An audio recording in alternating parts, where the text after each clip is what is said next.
Assalamualaikum warahmatullahi wabarakatuh. Ustaz, Waalaikumsalam warahmatullahi wabarakatuh. Izin bertanya, biasanya ketika bulan Agustus, warga Indonesia diperintahkan untuk mengibarkan bendera merah putih. Namun saat ini sedang ramai seruan untuk mengibarkan bendera One Piece. Apa maksudnya? Nggak paham nih. Bendera bajak laut. Untuk protes. One Piece.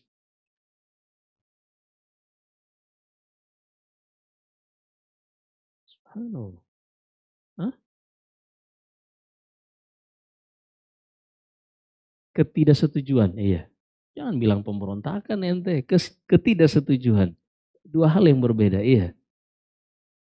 Nggak tahu, pertama Ana nggak tahu apa yang terjadi.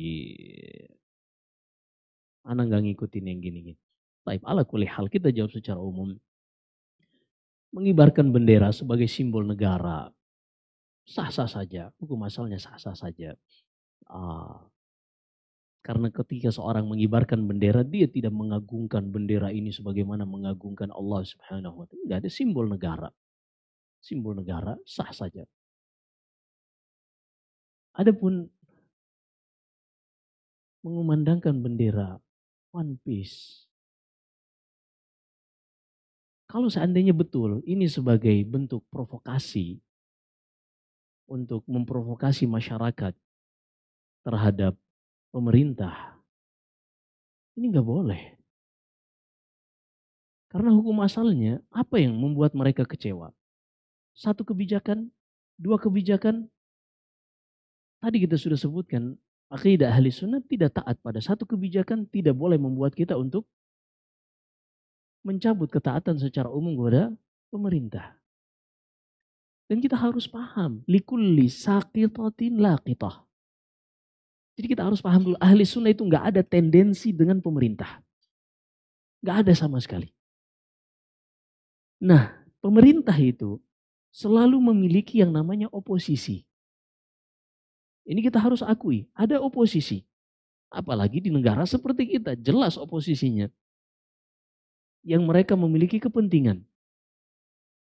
Iya kan, karena kan kalau tidak memerintah, nggak bisa, bisnis juga nggak bisa maju, iya kan? Iya bukan? Kalau nggak punya kedudukan, nggak punya jabatan, bisnis juga susah.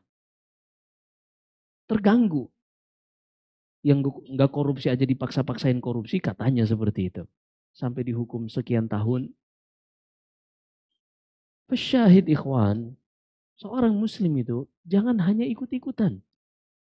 Allah sebutkan tadi di dalam surat An-Nisa, setiap datang satu perkara, mereka ikut-ikutan, mereka sebarkan. Kata Allah, ini salah. Serahkan kepada ulil amr. Dan salah satu keberhasilan kampanye selain manhaj salaf adalah membuat orang tidak percaya dengan pemimpinnya. Adapun ahli sunnah wal jamaah, salafiyin, wallahi mereka tidak pernah menjilat kepada pemerintah. Nggak ada kepentingan kita dengan pemerintah. Ahli sunnah, siapa saja yang membaca biografi para ulama, seperti Muhammad ibn Sirin, mereka adalah manusia yang paling jauh dari pemerintah. Bahkan ketika datang pemberian dari khalifah kepada Ibnu Sirin, beliau tolak. Kenapa? Agar tidak ada konflik of interest. Beliau menjauh dari pemerintah. Tapi apa yang beliau sampaikan selalu taat kepada pemerintah. Karena kita taat kepada pemerintah ini bukan untuk mendapatkan keuntungan duniawiyah. Tapi itu perintah Allah. Dan seorang yang cerdas, yang punya akal, walaupun sedikit dia bisa pakai akalnya. Dia tahu bahwasanya memprovokasi pemerintah, memprovokasi masyarakat untuk benci kepada pemerintah. Ini dampak buruknya lebih besar daripada dampak positifnya. Semua orang tahu gejolak di mana? Di Mesir. Silakan lihat apa yang terjadi di Mesir.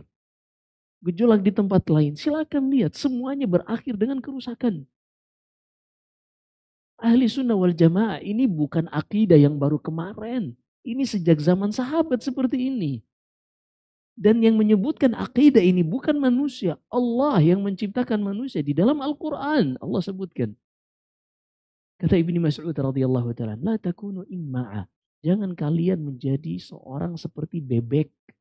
Di mana saja yang bebek di depannya jalan, ikut. Mau nyebur ke comberan, ikut juga ke comberan.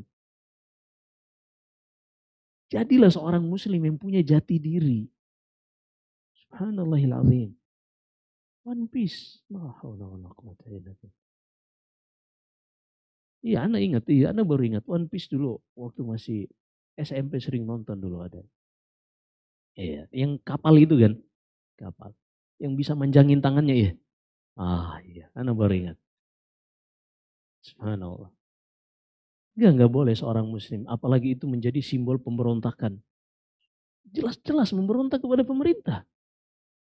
La haula wala quwwata illa billah.